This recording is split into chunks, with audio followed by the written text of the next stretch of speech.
And San Francisco native Kristina Wong was in the middle of her one-woman show when the COVID-19 pandemic shut down theaters across the country, ending the run early. So she threaded up her sewing machine and started a movement making masks. That inspired her show Sweatshop Overlord, which became a Pulitzer Prize finalist for drama. And it's now playing right here in the Bay Area.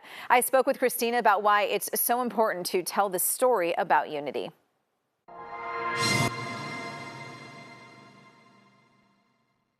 And then this is actually a replica of my sewing machine that I sewed my first mask on. So I did. In March of 2020, when the world shut down and needed help, Kristina Wong turned on her Hello Kitty sewing machine and started stitching. If you look closely, some of these masks have camouflage in it. Putting her basic skills to work, making masks for anyone who needed one.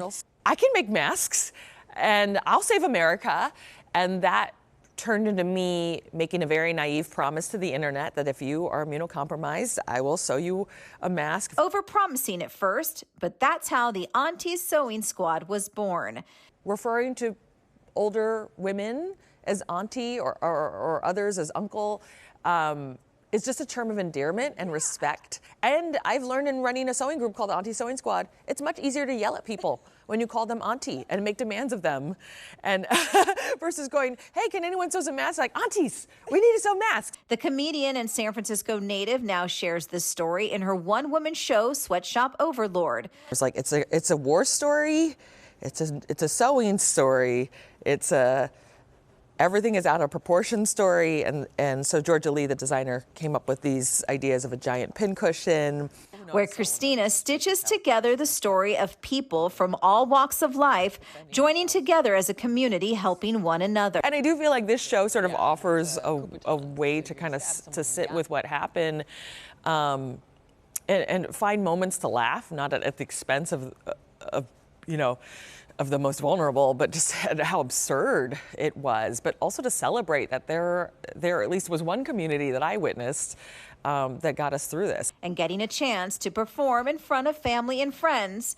I know one of the audience members asked, were your parents supportive of you when you were doing this? And I'm like, they're right in front of you. So my mother turned around and was like, well, we weren't really into this idea that she go pursue this, but now that she's a Pulitzer Prize finalist, it's okay.